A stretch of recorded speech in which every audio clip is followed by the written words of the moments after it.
It takes a lot of courage to dare to allow yourself to dream and then take steps into the direction of that dream. Stick around to hear a convincing argument why that courage is worth it. Hey everyone, I'm Maika. Welcome to Becoming an Expert at Self-Leadership, the place for inspiration, psychology, and personal growth. The way the world works is that we can't be 100% certain of the outcome of our efforts. Sure, some things are likelier than others. If we have a certain strategy and invest a certain amount of effort, some things are likelier to happen than other things, but no matter what we try, we can never be 100% certain. So whatever it is you're aiming for at the moment, whether it has to do with relationships, your career, or your health, or something else, it requires a willingness to take a risk, to risk failing. And that can be hard to do. There are all these what ifs attached. What if I go for it with this job opportunity, but then something goes wrong? What if I invest into this relationship, but it doesn't work out? What if I invest energy and time into a new diet, but then don't notice any improvement? The thing is, if we demand certainty before we try something, before we go for it, our world will become very, very small. If we demand knowing that something will work out, we will stop growing, we will stop changing, and we will rob ourselves of the chance of having our hopes and dreams fulfilled. Knowing for certain that something will go well or according to our expectations can't be the prerequisite for going for something. True dreams are born from the courage to aim for something that is possible and not limit ourselves to the things that are certain. I'd like to share a matrix that makes a great argument for trying over giving up, that encourages us to dare to dream and then venture out into the world and try to realize our dreams. This matrix distinguishes between 4 different cases, what can happen according to if we try, if we go for it, take a risk, or if we give up before even having tried, give up on our dreams, not go for it. If we try, if we take a risk, we can either be successful or not. The relationship can work out or not. The new creative idea can solve a problem or not. The investment can have a great return or not. We can get the job or not, and so on. But no matter if we succeed or not, we will definitely learn something and grow personally. That will increase the likelihood of succeeding the next time we try the same thing or another thing. New skills and the new vantage point of personal growth is bound to lead to different results. Also, the experience of trying itself is rewarding. It fulfills us with meaning. We can put our values into action, and that's what fulfills us.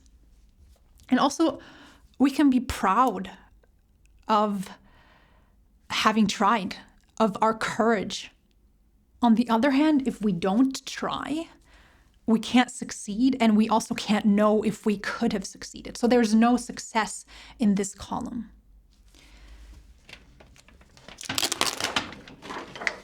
The mind will go back and forth between wondering, what if I could have succeeded? And, well, at least if I wouldn't have succeeded, I didn't try. So I didn't have to make that experience of failing.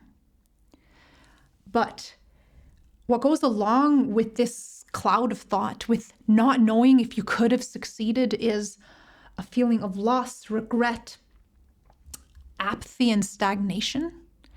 And this thought of at least I didn't fail because I didn't try is a small comfort. not nearly large enough to compensate for all of the feelings that come up, the feelings of loss, with not knowing if we could have succeeded. Should we choose our goals wisely? Absolutely. Does it make sense to research and check how likely it is to reach a goal with the strategy that you're considering? Definitely. But in the end, it always comes down to choosing courage and action, to risk failure and accept uncertainty. This reminds me of when I used to take keyboard lessons as a teen. We were a group of students and a teacher, and whenever we hadn't practiced enough, we'd play the keys really softly so that the teacher or the others wouldn't hear our mistakes. And then the teacher would say, play loudly. You need to hear what you're doing. And if you make a mistake, you make a mistake. That way you know which parts you need to practice more. This applies to life in general. We can't tiptoe around life hoping to avoid failure. If we try to avoid failure and mistakes, that means we have to avoid life. What's the worst thing that can happen? You learn some new skills, you grow personally, you increase your likelihood of success in the future, you have a great time while you're trying, and you can be proud of yourself. Someone might say, well, the worst thing that could happen is that I fail and then feel ashamed and embarrassed for that. Isn't it safer to not admit my true dreams in front of myself and others because it's embarrassing to fail and then everybody will know what my dream was and that it didn't work out? No, it's not safer to not dream. You can't selectively numb certain parts of what it means to be alive and well. Dreaming is part of what it means to be human and alive. And if you numb that, you numb your whole experience of life. It's not safer to not try. You might avoid the risk of failing, but what about the risk of becoming demotivated, stagnant, and unenthusiastic about life? And no, it's not embarrassing to fail. Trying shows courage. Dreaming shows that you're alive. That's a strength, not a weakness. And anyone who judges you for it isn't seeing the whole picture. Thanks for tuning in and watching this video. If you liked it, make sure to let the YouTube algorithm know by pressing as many buttons as you possibly can. Press that like button, press that subscribe button, press the notification bell button, press the send button on a comment. Till next time, take care. And remember to dream. You'll win some, you'll lose some, you'll grow, you'll learn, you'll be happy and alive.